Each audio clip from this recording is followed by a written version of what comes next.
요셉이 바로의 꿈 이야기를 듣고 그는 즉각적으로 알았습니다. 그 꿈은 하나님께서 어떤 목적을 이루시려고 주신 꿈이었다는 것을 알게 되었습니다. 요셉은 바로의 꿈을 듣자마자 명쾌하고 확실하게 해석을 해줍니다. 바로 왕은 그 꿈 때문에 해석이 되지 않아서 며칠 동안 번민하고 괴로워했는데 요셉의 해석을 인하여 순식간에 그는 모든 번민과 괴로움이 사라지고 오히려 애굽 나라의 축복이 온다는 이 메시지를 듣고 그는 기쁨을 회복하기 시작을 합니다. 그리스도인은 세상에게 기쁨을 주는 사람입니다. 번민하는 사람들에게, 고민하고 좌절하는 사람들에게 희망과 미래에 대한 기대감을 심어주는 그런 메신저들입니다. 요셉의 꿈의 해석을 듣게 된 왕과 그 모든 신하들은 그 해석에 감동을 받습니다. 그리고 요셉이 제안한 대안에 대해서 깊은 감동을 받습니다. 37절을 읽음으로 오늘 저녁 이 밤에 말씀을 시작하고자 합니다. 37절 시작. 바로가 그 모든 신하가 이 일을 좋게 여긴지라 놀랍게도 한 사람의 반대도 없어요. 모든 사람이 그 말을 듣고 순식간에 이건 하나님의 아이디어다, 하나님의 생각이다, 이게 하나님의 해석이다, 그런 그들에게 공감대를 만듭니다.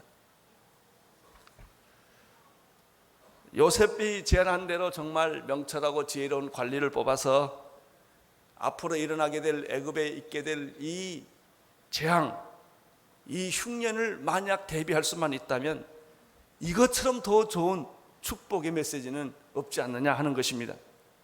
7년 풍년 때 온 백성들로 하여금 곡식을 준비하여 앞으로 다가올 7년 대 흉년을 예배하게 함으로써 이 무서운 기근을 피할 수 있다는 사실이 왕과 그 모든 신하들에게 위로와 희망을 준 것입니다. 우리가 여기서 배우는 메시지가 있습니다. 그것은 뭐냐면 진정한 하나님의 사람은 모든 사람들에게 꿈과 희망을 준다는 것입니다. 저는 우리 크리스천의 본질이 여기 있다고 생각합니다. 하나님을 믿는 우리들 아닙니까? 구원받은 우리들이 아닙니까? 여러분, 우리들이 세상에 희망을 못 준다면 누가 희망을 주겠습니까? 저는 이런 의미에서 복음을 깨달은 사람, 하나님을 믿는 사람들은 그 시대에 희망을 불어넣는 사람들이다. 죽어가는 사람을 살리는 사람들이다.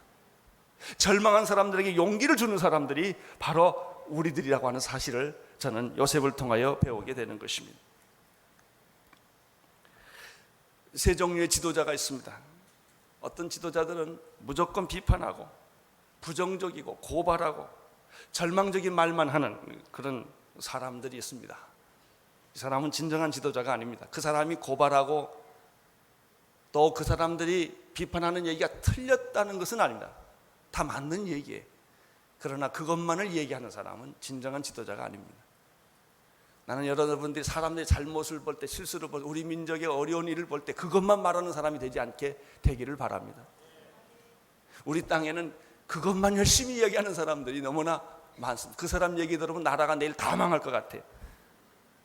반대로 이런 지도자도 진정한 지도자가 아니에요. 나라가 어렵고 힘들고 문제가 많음에도 불구하고 무조건 잘 된다고 말하는 지도자, 무조건 모든 것을 좋게 해석하고 절망을 바꿔서 희망이라고 거짓으로 말하는 지도자, 이 지도자도 좋은 지도자가 아닙니다. 왜냐하면 그 사람은 백성을 잘못 인도하기 때문에 그렇습니다. 백성을 그는 속이고 있기 때문에 그렇습니다. 그렇게 가다간 정말 죽게 됩니다. 그 사람 말 따라 가다 보면은 우리는 정말 망하게 되는 것이죠. 그러면 세 번째로 제일 좋은 지도자는 어떤 지도자일까요? 미래에 다가올 재앙과 위기를 똑바로 보게 해주는 지도자. 잘못한 것은 잘못했다고 말하는 지도자입니다. 그러나 거기에서 끝나는 것이 아니라 회개하고 돌이켜 돌아가게 함으로써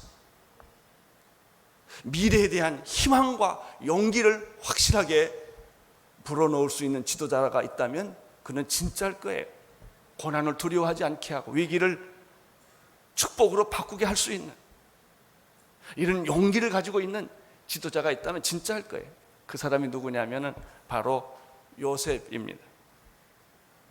바로 왕은 요셉을 보고 감동을 받고 이렇게 말합니다. 38절을 보십시오. 시작. 바로가 그 신하들에게 이르되 이와 같이 하나님의 신이 감동한 사람을 우리가 어찌 얻을 수 있으려 하고, 바로는 요셉에게 이렇게 말을 합니다. 저 사람은 하나님의 신이 감동한 사람이었다. 하나님의 신이 감동되었다라는 뜻은 더 쉬운 말로 하면 하나님의 영이 그 사람에게 충만한 사람이었다. 나는 여러분에게도 이런 별명이 붙여지기를 바랍니다. 괜히 교회 왔다 갔다 하는 사람이 아니라 하나님의 영이 그 사람의 생각 속에, 마음 속에 가득 찬 사람이었다. 일반적으로 세상 사람들은 세상 영이 가득 찬 사람, 세상의 영을 가리켜 다른 말은 사탄의 영이라고 말합니다. 인간적인 영이, 세상적인 영이, 사탄의 영이 가득 찹니다.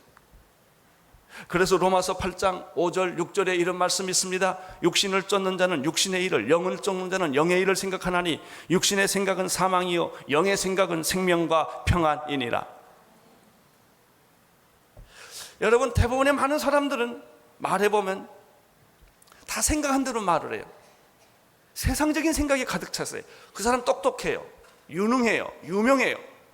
근데 그 사람의 생각에는 전부 육적이고 세상적이고 인간적인 그 생각과 경험으로 가득 차 있어요. 그 사람이 결국은 죽음이에요. 그런 어떤 사람을 보면 하나님의 영의 생각으로 가득 차 있는 사람이 있어요. 말을 해보면 놀랍게도 하나님을 느끼게 해요. 하나님의 생각이 그 사람의 생각을 지배하고 있는 것이죠. 육신의 생각은 사망이요 영의 생각은 생명과 평안이니라. 요셉은 어렸을 때부터 하나님께 주시는 생각과 꿈을 가지고 있는 사람이에요. 어렸을 때부터. 비록 일찍 어머니를 여였지만, 아버지 밑에서 이복 형제들과 함께 살았지만, 그는 놀랍게도 이상하게도 하나님이 좋았어요. 하나님 생각을 했고 하나님 꿈을 꿨고 하나님과 함께 살았던 사람이었어요. 요셉은 하나님과 긴밀한 관계를 가졌고 어떤 일을 만나든지 하나님과 연관해서 모든 사물을 해석했던 그런 버릇이 있었습니다. 저는 이것이 요셉에게 주어진 축복이라고 생각합니다. 여러분, 교회 나올 수 있는 건 축복이에요. 저라도 교회 와서 조시기를 축원합니다. 이거 축복이에요. 여러분, 어렸을 때 어떻게 제 발로 교회 갑니까? 부모가 끌고 가야 교회 오지. 자꾸 하나님 만나고 찬송가 소리 듣고 말씀 듣고 그런 거예요. 어렸을 때부터. 그러면 이 사람은 누가 지배하느냐 하면 자기도 모르는 사이에 하나님이 그를 지배하는 거예요. 어렸을 때 우리가 뭣도 모르고 성경을 외워. 왜? 성경 외우면 상 주니까. 그렇지만 그 성경 외웠던 것이 내 몸속 안에 들어가 있는 거예요. 그래서 그 사람의 몸의 일부가 되고요. 사고의 일부가 되는 것이죠. 여러분, 우리가 사실 교회 유년주일학교 어린이 청소년 때 교회 보내는 것이 얼마나 중요한지 아세요? 그 젊은 날에 예수님에게 빠지게 하고 성경에게 빠지게 하고 교회에서 재미를 붙이고 살게 하면요, 그 평생에 하나님의 축복이 그를 따라다니는 거예요. 요셉은 어렸을 때부터 하나님과 굉장히 친했다는 걸 알 수가 있어요.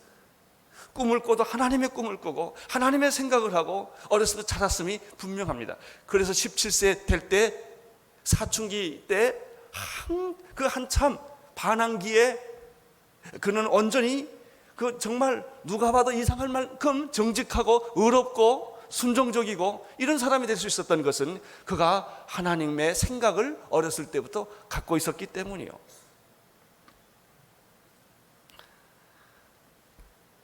하나님의 영이 있는 사람은 어떤 특징이 있느냐 하면요, 사물을 볼 때 굉장히 예민합니다. 모든 관점을 하나님의 관점에서 보는 습관이 있습니다. 이 성경을 깊이 들어간 사람은요, 턱 보면 성경적인 관점이 자기도 모르게 툭 튀어나와요. 이게 중요합니다. 나는 여러분들이 본능적으로 성경적인 관점이 튀어나기를 바랍니다. 그래야 살지. 세상에 억지로 예수 믿는 사람들 많아요. 그냥 진땀 빼면서 믿는 사람. 이런 사람은 말이죠, 예수 믿는 게 얼마나 힘든지 몰라요. 예수 믿는 게, 예수 잘 믿는 방법 하나 가르쳐 드릴게요. 예수 믿는 게 쉬워야 돼. 그럼 예수 잘 믿을 수 있어요. 여러분, 착한 일 하는 게 쉬워야 돼요. 장학금 내는 게 쉬워야 돼요. 어떤 사람 장학금 내려면 묵상을 많이 하는 사람이 있어요. 안 돼, 잘 이게 몸에. 도박은 잘해요. 술집 잘 가요. 이땐 돈이 툭툭 팁 잘 나가. 그냥 막 가. 안 가르쳐줘도 해. 그런 거.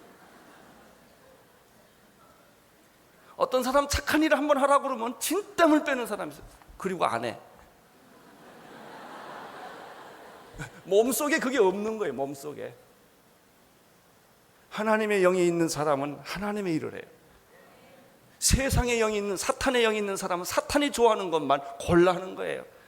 여러분, 우리가 요셉을 이번에 공부할 때 요셉이 어떻게 30세 총리 대신 될 수 있었고 17세 그런 소년이 될 수 있었을까? 대답은 간단합니다. 우리가 그 과거는 모르지만 분명히 요셉은 하나님의 생각을 많이 하고 있었던, 어렸을 때부터 그게 몸에 배인 사람이에요. 자, 2년 전 사건을 해석해 보십시다. 요셉이 억울하게 감옥에 들어갔을 때 술 맡은 관원장 바로에, 그리고 떡 맡은 관원장이 들어왔을 때 이제 두 사람이 다 모함을 받고 들어왔어요. 하나는 진짜고 하나는 가짜예요. 떡 맡은 관원은 모사꾼이에요. 술 맡은 관원은 억울하게 누명을 쓰고 온 사람이에요. 꿈을 꿨어요. 요셉이 그 꿈을 어떻게 했습니까? 즉각 해석했어요. 왜 그런 줄 아세요? 요셉의 마음속에는 하나님의 영이 있기 때문에 무슨 얘기를 들으면 금방 아는 거예요. 나는 여러분이 그런 사람 되기를 바랍니다. 사람 봐도 금방 알고, 얘기 들어도 금방 아는 거예요. 여기 진짜인지 가짜인지, 하나님의 것인지 세상적인 것인지. 이게 하나님의 영이에요. 이 하나님의 영이 얼마나 중요해요. 바로의 꿈 얘기 들었을 때도 마찬가지입니다. 바로는 꿈 얘기를 듣자마자 벌써 다 해석이 끝났어요. 너무 쉽고 너무 간단해요. 그래서 바로는 하나님의 영이 있었기 때문에 영이 가르쳐 주는 대로 그 얘기를 듣자 말자 명쾌하게 하나씩 하나씩 딱딱 집어서 얘기하는 거예요. 암소 7마리는 7년이다 말이죠. 그 좋고 아름다운 소는 풍년이다. 야이고 여리고 흉악한 소는 흉년이다 말이죠. 두 번 꿈을 꾼 것은 하나님의 마음을 결정했다. 아주 쉬워요. 나는 세상의 모든 사건이 여러분의 손에 들어가면 다 쉬워지기를 축원합니다. 복잡한 문제가 간단해지기를 바랍니다. 이게 하나님의 사람의 특징이요. 그러면 우리는 세상 사람들이 우리를 필요로 해요. 우리를 불러요. 난 당신이 꼭 필요합니다. 직장에서도 가정에서도 나는 환영받는 사람이에요. 여러분, 우리의 상처는 뭔지 아세요? 거절감이에요. 당신 필요 없다 이거예요. 당신 빠지라 이거예요. 이것 때문에 우리가 깊이 상처받은 거예요. 난 당신을 필요로 합니다. 당신을 환영합니다. 난 당신이 꼭 필요하다 그러면 얼마나 좋겠어요. 이게 하나님의 사람의 특징이었는데 요셉이 그런 놀라운 그 은혜를 입었던 사람이죠. 나는 여러분들이 고민하는 밤이 없게 되기를 바랍니다. 오늘 밤에 설교 듣고 집에 가서 콱 하고 자십시오. 고민할 게 없어요. 생각해보면 여러분이 가지고 있는 문제들은 아무것도 아니에요. 따라하십시오. 내 문제는 아무것도 아니다. 여러분의 입으로 그렇게 설명하십시오. 나는 쓸데없는 고민을 하고 있었다. 사실 내 말이 맞죠? 예. 따지고 보면 아무것도 아니에요. 근데 우리는 자기 고민을 너무나 위대하게 만들어놔요. 우리는 자기의 고민을 너무나 복잡하게 만들어놨어. 그래서 나도 해결할 뿐 못할 뿐만 다 아무도 해결 못하게 다 만들어놨어.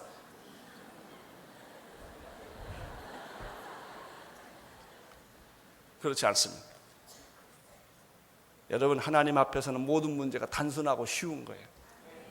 여러분, 단순한 사람이 되십시오. 쉬운 사람이 되십시오. 제발 부탁합니다. 복잡한 사람 되지 마십시오. 사랑은 단순한 거예요. 용서도 단순한 거예요. 그냥 용서하세요. 내가 늘 그러잖아요. 상처 안 받는 비결, 받지 마세요. 왜 그걸 받아가지고 고민을 합니까? 상처를 탁 주면 땡큐 하고 받아놔요. 그럴 거 없어요. 그냥 너 땡큐 그러는데 그러면 상처 안 받아요. 그 사람이 아무리 나에게 상처를 주고 이상한 소리를 하고 모함을 하고 나를 괴롭히고 나에게 수모와 수치를 줘도 안 받으면 그만이에요.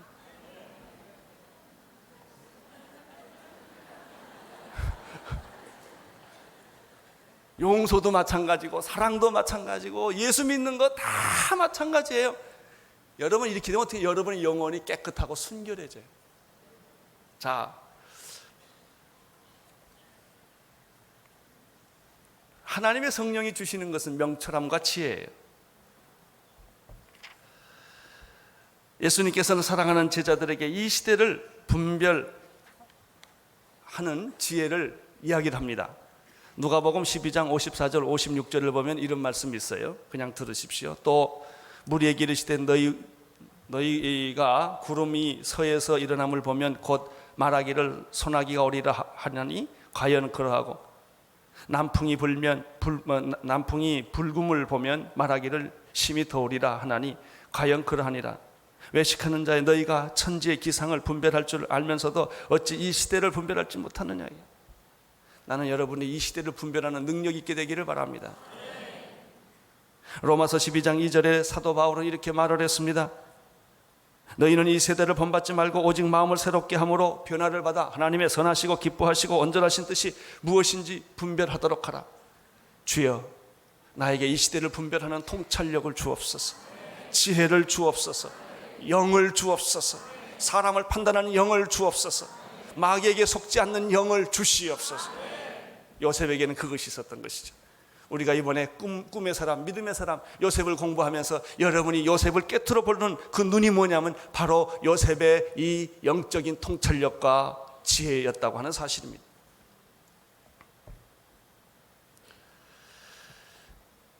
영이 있으면, 하나님의 영이 있으면 사물이 쉽게 해석이 됩니다.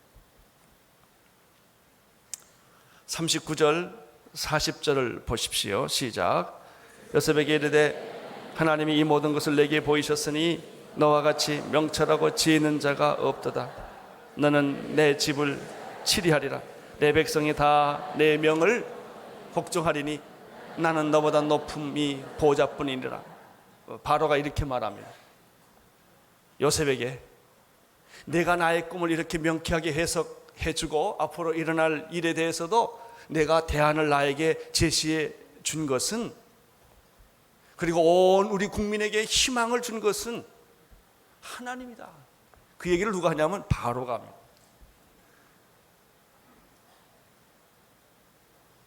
너와 같이 명철과 지혜를 겸비하는 자는 내가 다시 만나본 적이 없다 그랬어.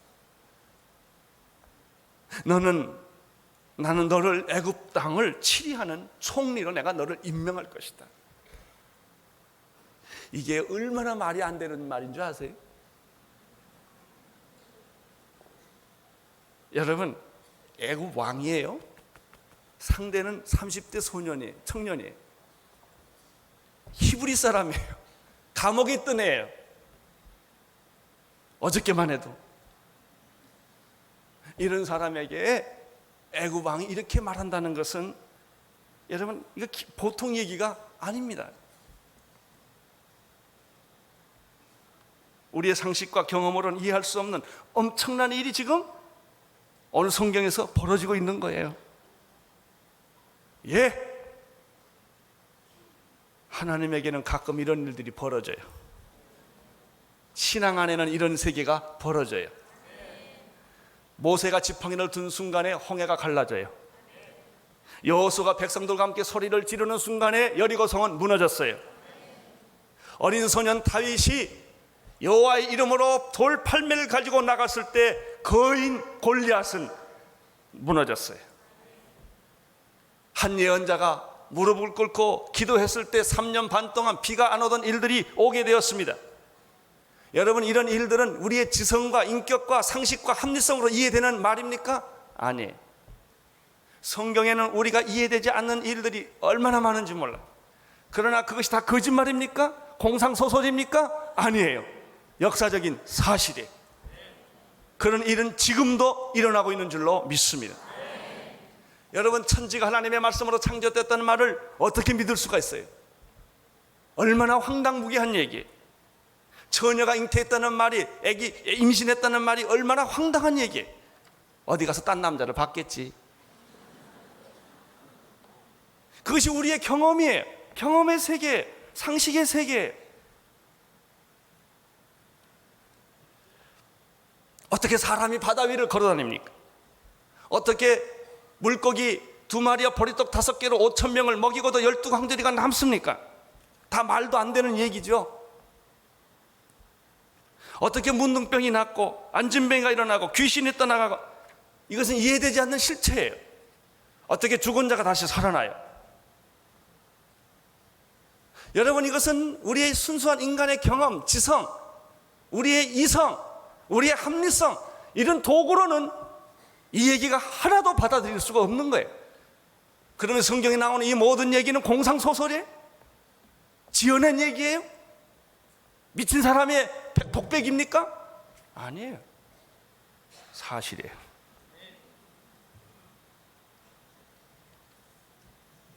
여러분의 지성을 의심하는 거 아니에요.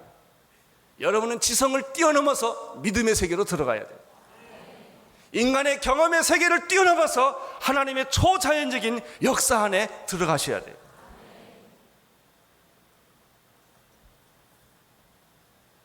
하나님께서는 당신의 택한 백성이나 당신의 택한 사람들을 통해 그런 일을 하셨다는 사실을 우리는 성경을 통해서 보게 되는 것입니다. 이런 시각에서 보면 요셉이 어느 날 하루아침에 믿음으로 나갔더니, 꿈을 가지고 계속 나갔더니 하나님께서 애굽의 총리 대신으로 세워주셨다는 사실은 놀랄 일이 아닙니다. 그런 일은 있을 수가 있는 것입니다. 나는 이런 관점에서 우리 민족을 봅니다. 이런 관점에서 내 인생을 봅니다. 나는 이런 관점에서 모든 사물을 봅니다. 그래서 내게는 미래가 희망으로 보입니다. 여러분이 축복의 사람으로 보입니다. 여러분이 정말 하나님을 믿고 하나님을 신뢰하고 어린아이같이 그에게 나가기만 하면은 여러분의 각자 개인에게, 이 민족에게 하나님은 이 축복의 비밀을 우리에게 펼쳐 주실 것입니다. 사랑하는 온누리교회 성도 여러분, 우리가 이번 기간 동안에 특별히 믿음의 사람, 꿈의 사람 요셉에 대해서 공부를 하게 되는데, 왜 하나님께서 이번에 이런 주제를 우리에게 주셨을까요? 여러분에게 하나님은 희망이 있기 때문에 그래요. 기대감이 있기 때문에 그래요. 여러분, 이 하나님의 기대감을 놓치지 마십시오. 하나님의 희망을 놓치지 마십시오. 하나님은 여러분을 들어서 이 민족을 구원하기를 원하시며, 온누리교회를 들어 쓰셔서 이 시대를 구원하기를 원하시는 하나님의 계획이 있다는 사실을 저는 확실히 믿습니다. 우리가 환경 속에 살지만 너무 환경만 보지 마십시오. 환경을 뛰어넘어서 하나님을 보십시오. 자기 자신을 보면 자살합니다. 너무 자기를 보지 마세요. 자신을 너무 묵상하지 마세요. 인간의 뱃속에는 똥밖에 없어요. 하나님을 바라보십시오. 하나님의 꿈을 가지십시오. 그러면 놀랍게 내가 하나님의 사람으로 변신하는 것입니다. 41절, 42절, 43절을 보시겠습니다. 시작. 바로가 요셉에게 이르되 내가 너로 애굽 온 땅을 총리하게 하노라 하시고 자기의 인장 반지를 빼어 요셉의 손에 끼우고 그에게 세마포 옷을 입히고 금사슬을 목에 걸고 자기에게 있는 버금술에 그를 태우매 무리가 그 앞에서 소리지기를 엎드리라 하더라. 바로가 그를 애굽 전국의 총리하게 하였더라. 이 말씀은 너무 좋으니까 한번 또 읽겠어요. 한번 다시 읽읍시다. 시작. 바로가 요셉에게 이르되 내가 너로 애굽 온 땅의 총리가 하게 하노라. 자기의 인장 반지를 빼어 요셉의 손에 끼우고 그에게 세마포옷을 입히고 금사슬을 목에 걸고 자기에게 있는 버금수레에 그를 태우고 무리가 그 앞에 소리 지르기를 엎드리라 하더라. 바로가 그를 애굽의 전국을 총리하게 하였더라. 이거 있을 수 있는 일이에요? 가능한 얘기입니까? 예, 실제로 이런 일이 있었어요. 말도 안 되는 이런 얘기. 이건 공상소설이나 나오는 백일몽을 꾸는 사람들이 하는 그런 얘기가 나와요. 왕이 반지를 끼워주고 요셉의 손에 끼우고 세마포옷을 입히고 금사슬을 목에 걸고 버금술에 채우고 모든 무리들은 그 앞에 무릎을 꿇어라. 이런 일이 있었다는 거예요. 그게 사실이에요? 예, 사실이에요. 그런 일이 여러분에게도 일어났고 나에게도 일어났어요. 나 같은 죄인이, 예? 나같이 엉망인 인간이 하나님의 은혜를 입었어. 예수 그리스도가 십자가에 못 박혀 죽으심으로 말미암아 영광스러운 하나님의 자녀로 내가 변했고 하늘의 유산을 내가 다 받게 됐고 하나님의 의의 옷을 입게 됐고 하나님의 영광의 면류관을 우리도 같이 쓰게 된 이 사실은 요셉이 총리 된 사건과 비교할 수 있겠어요? 사실은 똑같은 일이 우리 구원 사건 안에 일어났던 거예요. 할렐루야. 여러분, 요셉이 이렇게 총리 되신 데만 눈에 현혹되지 마세요. 나도 한번 그렇게 돼봤으면. 내가 며칠 전에 보니까 어떤 연예인이 라스베가스에서 뭐 해가지고 도박해가지고 900만 불인가 뭘 얻었다고 그러더라고요. 그런데 현혹되지 않게 되기를 축원합니다. 나도 라스베가스인가 로스베가스인가를 가야지. 여러분, 이런 스토리가 아니에요. 내가 구원받은 사건은요 30세 요셉이 애굽의 총리된 사건과 비교할 수 없는 사건. 이런 구원, 이런 말도 안 되는 이런 엄청난 사건이 여러분과 내 안에 일어났다고요. 우리는 이 감격으로 사는 것이요, 우리는 이 기쁨으로 사는 것이요, 우리는 이 감사함으로 이 세상을 살아가는 거예요. 이것이 요셉 얘기입니다.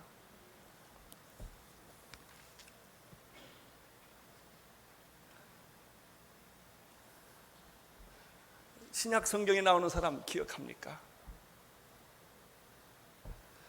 예수님을 만나서 구원받은 사람들, 창녀, 세금 받는 사람들, 죄인들, 안진뱅이가 일어나고 봉사가 눈을 뜨고 귀신 들린 사람들이 귀신이 떠나가고 죽은 자가 살아났던 이런 감동과 감격이 바로 예수 믿는 겁니다. 예, 요셉이 애굽의 총리 대신 됐던 사건과 비교할 수 없는 일들이 지금 일어나고 있는 것입니다. 나는 오늘 여러분이 그 감동과 감격에 젖어서 이 기쁨을 선포하고 노래하는 축복된 여러분 되시기를 축원하는 것입니다. 44절 45절을 보십시오. 시작.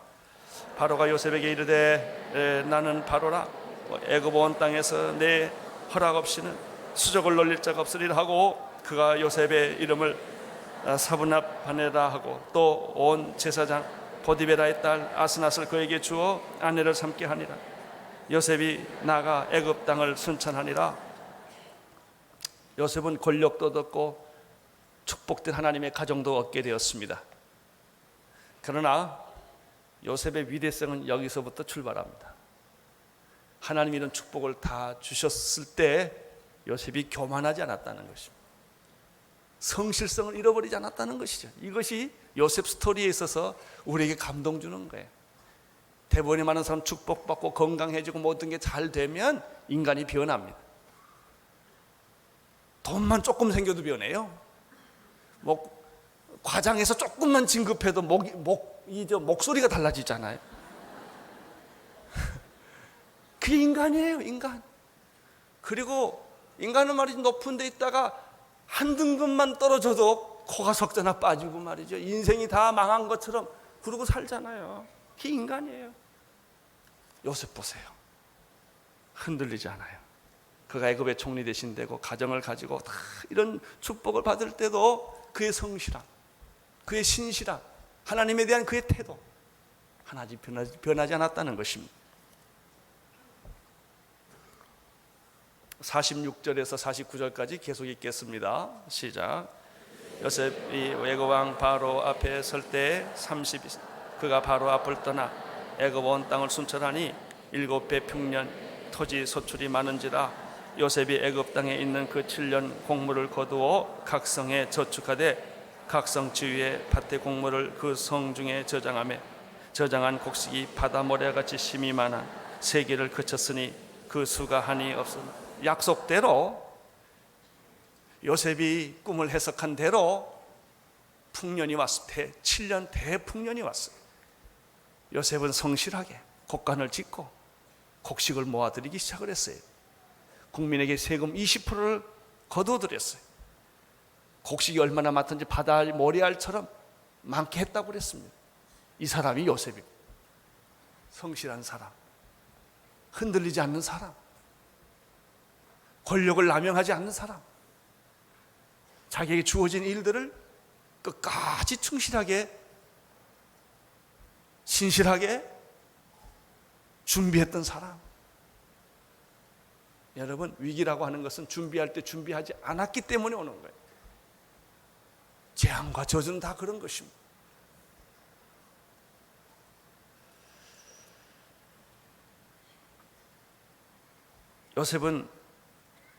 요셉 스토리를 쭉 읽어보면 끝까지 마지막 그가 죽을 때까지 그 인생을 방심하거나 교만하지 않았어. 그의 태도는 한 번도 쉬지 않았고 변하지 않았다는 것이죠. 자, 50절, 51절, 52절을 함께 보겠습니다. 시작. 풍년이 들기 전에 요셉에게 두 아들이 낳았대. 곧 온 제사장 보디발의 딸 아스낫이 그에게 낳은지라. 요셉이 그 장자 이름을 므낫세라 하였으니 하나님이 나의 모든 고난과 나의 아비의 온 집을 잊어버리게 하셨다 하며 차자의 아들 이름은 에브라임이라 하였으니 하나님이 나로 나의 수고한 땅에서 찬성하게 하였다 함이었더라. 흉년이 오기 전에 요셉은 두 아들을 낳습니다. 여기서 우리가 또 발견하는 굉장히 놀라운 사실 하나가 있어요. 이렇게 꿈을 가지고 믿음을 가지고 변함없이 신실하게 하나님 중심으로 살았던 요셉에게는 자녀의 축복을 주었다는 것입니다. 두 아들을 낳았는데 이름이 므낫세와 에브라임이에요. 여러분 아십니까? 야곱의 12지파 중에서 요셉만이 2지파를 얻었습니다. 다 한 지파예요. 요셉은 자기가 빠지고 두 아들이 지파로 들어갑니다. 축복이. 나는 여러분 자녀들에게도 이 축복이 여러분 때문에 임하기를 축원합니다. 놀라운 영적 축복이 므낫세와 에브라임 지파를 통하여 나타나게 된 것입니다. 53절에서부터 57절까지 계속 읽겠습니다. 시작. 애굽 땅에 7해 풍년이 그치고 요셉의 말과 같이 7해 풍년이 들기 시작한 각국에는 기근이 있으나 애굽 온 땅에는 식물이 있더니 애굽 온 땅이 주림에 백성이 바로에게 부르짖어 양식을 구하는지라. 바로가 애굽 모든 백성에게 이르되 요셉에게 가서 그가 너희에게 이르는 대로 하라 하니라.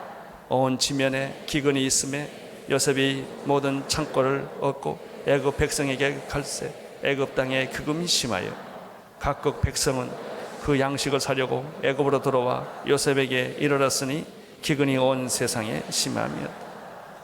사랑하는 성도 여러분, 풍년이나 흉년은 의미가 없습니다. 풍년이 있을 수도 있고 흉년이 있을 수도 있어요. 인생에는 풍년만 있지도 않고 흉년만 있지도 않아요. 그것은 서로 섞어서 오는 것입니다. 풍년이 와도 흉년이 와도 흔들리지 않는 믿음. 풍년 때 준비해서 흉년을 대비하는 믿음. 이것이 중요한 거예요.